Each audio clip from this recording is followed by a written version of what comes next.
بسم اللہ الرحمن الرحیم۔ Dear viewers, Rana Sohail Toronto سے حاضر خدمت ہے بڑی اہم خبروں کے ساتھ۔ آج جو کچھ ڈیولپمنٹس ہو رہی ہیں پاکستان کے اندر، تیزی کے ساتھ ہو رہی ہیں۔ اس طرح کی ڈیولپمنٹس ہو رہی ہیں کہ جن کے لیے ہو رہی ہیں ان کو بھی نہیں پتہ کہ یہ ڈیولپمنٹس ہو رہی ہیں۔ تو ہم بات کریں گے سب سے پہلے جناب سپریم جوڈیشل کونسل پاکستان میں جو کیس سنا جا رہا تھا جسٹس مظاہر علی نقوی، جنہوں نے کہ پہلے تو اپنے کیس کو بڑا سٹرانگلی کنٹیسٹ کرنے کا سوچا، اور لوگ اس بات پہ بہت ہیپی تھے کہ جناب انہوں نے سٹینڈ لیا اور بڑا کنٹیسٹ کرنے کے لیے آئے۔ ان کو شو کاز نوٹس ملا، اس کا جواب نہیں آیا، پھر شو کاز نوٹس ملا تو اس کا جواب دیا گیا۔ پھر اس کے بعد جسٹس مظاہر علی نقوی نے اپنے خلاف پروسیڈنگز کا سٹے حاصل کرنے کی بھی تھوڑی سی کوشش کی، لیکن وہ سٹے ان کو نہیں مل سکا۔ تو بالآخر انہوں نے کیا کیا کہ مظاہر علی نقوی جو ہیں ان کو جناب علی مجبوراً استعفیٰ دینا پڑ گیا، اور وہ استعفیٰ جو تھا ان کا ایکسپیکٹڈ اس لیے نہیں تھا کہ اگر دینا ہوتا تو وہ بہت پہلے دے دیتے۔ سپریم جوڈیشل کونسل کی پروسیڈنگ سٹارٹ ہونے کے بعد انہوں نے استعفیٰ دیا ہے، تو میرا خیال ہے کہ ان کے لیے وہ، میں پنجابی کا محاورہ نہیں بولوں گا، 100 پیاز والا بھی، تو یہ اس طرح کے جج کو چاہیے تھا کہ اگر کرنا ہوتا تو پہلے ہی کر لیتا، پہلے اپنے خلاف پروسیڈنگ شروع کروا لی سپریم جوڈیشل کونسل کی بھی۔ اوپر سے میدان سے بھی بھاگ گئے۔ لوگ تو یہی کہیں گے نا میدان سے بھاگ گئے۔ اگر آپ سچے ہیں، آپ کے پاس پروف ہے اپنے آپ کو نان گلٹی ثابت کرنے کے، تو آپ کو میدان میں ٹھہرنا چاہیے تھا، مقابلہ کرتے جیسے فائز عیسیٰ نے کیا تھا۔ ان کے خلاف بھی تو آیا تھا نا سپریم جوڈیشل کونسل میں، نہ صرف انہوں نے، ان کی بیوی نے بھی ان کا ساتھ دیا تھا، وہ تو پوری فیملی اس کو کنٹیسٹ کر۔ جب بندہ سچا کھڑا ہو رہا تو پھر اسی طرح کرتا ہے جو فائز عیسیٰ نے کہا۔ ان کے مخالف جو مرضی ان کے بارے میں کہے، انہوں نے کنٹیسٹ کیا اور وہ میدان سے نہیں بھاگے، کیونکہ انہیں یقین تھا کہ وہ سچے ہیں، وہ بزدل آدمی نہیں نکلے، اور جو جھوٹا آدمی ہوتا ہے وہ بزدل ہوتا ہے۔ اور مظاہر علی نقوی جو کہ جن کے اوپر آپ نے بھی دیکھا تھا کہ کتنے کیا کیا الزامات ہیں، وہ ٹرکوں والے، ٹرک پتہ نہیں کروڑوں کو بھی اربوں کو کہتے ہیں، ہمیں کیا پتہ اس بات کا، لیکن وہ تو فواد چوہدری نے خود کہا تھا نا۔ اور ویسے بھی اگر ان کے آپ اثاثہ جات دیکھیں، ان کے دوسرے مالی معاملات دیکھیں، تو مظاہر علی نقوی جناب وکیل تھے تو کیا تھے، جب جج بنے تو کیا بنے، اور کیسے بنتے چلے گئے، یہ ساری چیزیں آپ کو مد نظر رکھنی چاہیے۔ ان کے خلاف کیس ایسے ہی نہیں تھا۔ ٹھیک ہے جی، وہ عمران خان کو سپورٹ کرتے تھے، کسی وجہ سے بھی کرتے تھے، اور بھی وجوہات ہیں اس کے علاوہ، عمران خان کے علاوہ، کہ وہ پی ٹی آئی کو کیوں کرتے تھے۔ اس کے اندر کوئی ریلیجس فیکٹرز بھی آ جاتے ہیں کہ وہاں سے بھی فورس کیا جاتا تھا ان دنوں میں، اس کا چونکہ ہمارے پاس پروف نہیں ہے اس پہ، اس لیے بات نہیں کرنی چاہیے، لیکن یہ بھی ایک چیز تھی کہ وہ کیوں کر رہے تھے۔ اور مظاہر علی نقوی آخرکار ان کو میدان سے جب چلے جانا پڑا، اور وہ چلے گئے کل آرام سے ریزائن کر کے، اور شاید وہ یہ سمجھتے ہیں، یہ بات میں آپ کو بتاؤں، یہ آپ کے لیے بہت ضروری ہے جاننا۔ تو مظاہر علی نقوی نے یہ سوچا ہے کہ جناب سپریم جوڈیشل کونسل کی جو پروسیڈنگز ان کے خلاف چل رہی ہیں شاید وہ ختم ہو جائیں گی اور ان کو کوئی سزا نہیں ملے گی۔ انہوں نے سپریم استعفیٰ دے کے، یہ ریزگنیشن سبمٹ کر کے، انہوں نے ایک اور پروف دے دیا ہے سپریم جوڈیشل کونسل کو کہ بھائی صاحب میں گناہ گار ہوں، میں جا رہا ہوں، میری جان چھوڑے۔ یہ سپریم جوڈیشل کونسل کا مسئلہ ایسے رکنے والا نہیں ہے، کیونکہ اس کے اندر پروسیڈنگ چل رہی ہیں اور یہ چلتی جائیں گی اس وقت تک جب اس کا انجام نہیں ہو جاتا۔ اور انجام کیا ہے؟ انہوں نے، مظاہر علی نقوی نے بڑا رانگ ڈیسیجن لیا ہے، یہ دینے والا استعفیٰ، اور اس وقت ان کو سٹرگل کرنی چاہیے تھی، کنٹیسٹ کرنا چاہیے تھا۔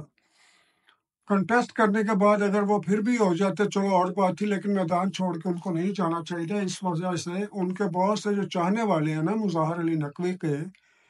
یا ہمارے پی ٹی آئی کے دوست جو ان کے لیے بڑی ایڈوکیسی کر رہے تھے کہ اس کے خلاف گھڑت ثبوت ہیں، تو انہوں نے یہ اپنے خلاف اپنا ثبوت خود آج ایک دے دیا کہ ریزائن کر کے چلے گئے۔ اور دوسری بات یہ کرنی تھی کہ آج وہ صاحب بھی جن کے بارے میں میں نہیں کہتا یہ کہ کورٹ کے الفاظ ہیں، وہاں کے لوگوں کے الفاظ ہیں کہ اعجاز الحسن ہر اس بینچ میں شامل ہوتے تھے جو بھی بنایا جاتا تھا پی ٹی آئی کو سپورٹ دینے کے لیے، پی ٹی آئی کو بینیفٹ دینے کے لیے، جو بھی بینچ بنتا تھا یا موجودہ حکومت کے خلاف یا اس وقت کی پی ٹی آئی کے حق میں،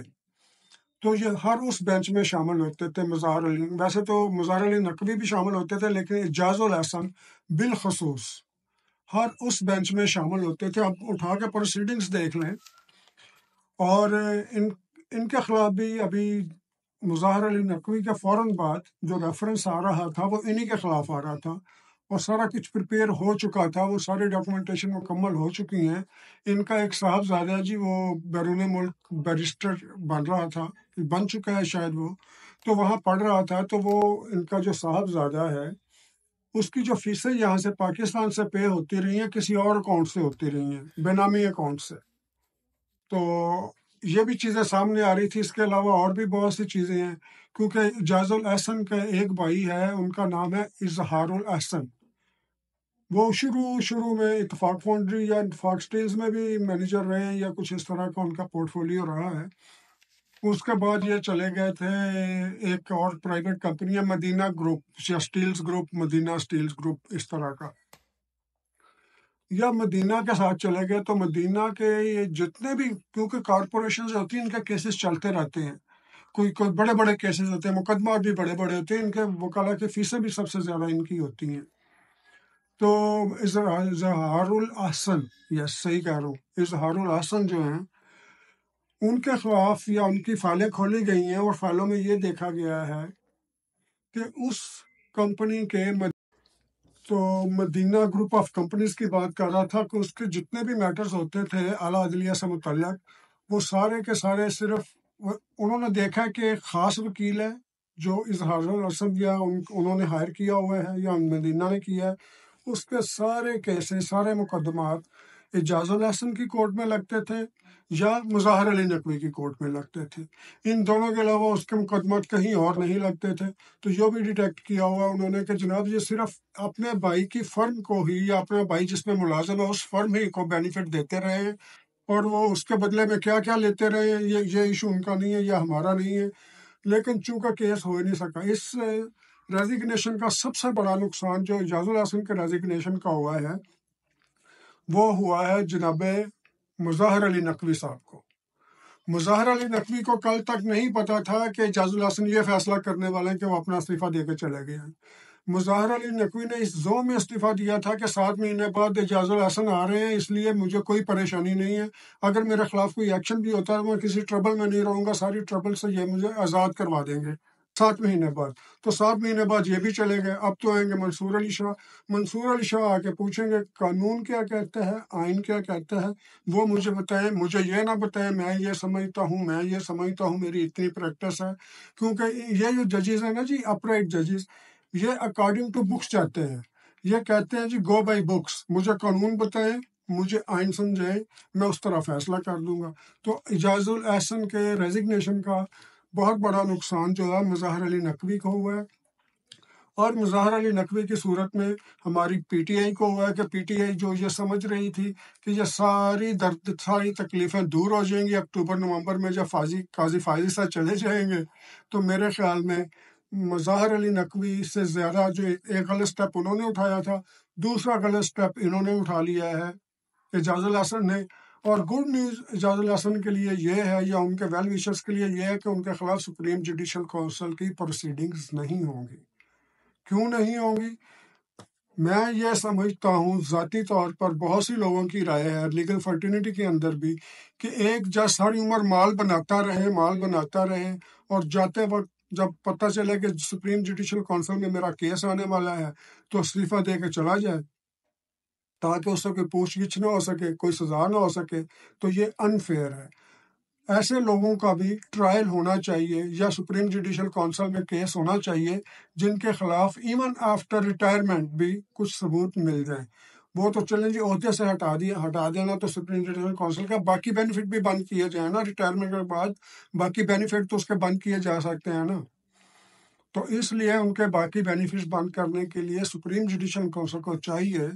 کہ اس طرح کا کوئی قانون بنائے یا پارلیمنٹ بنائے کہ یہ ریٹائرمنٹ کے بعد بھی ان پہ لاگو ہو سکے سپریم جوڈیشل کونسل کی جو کارروائی ہے۔ اس کے ساتھ ہی اجازت دیجیے، بہت شکریہ، اللہ حافظ، اگلے بلاگ میں حاضر ہوں گے۔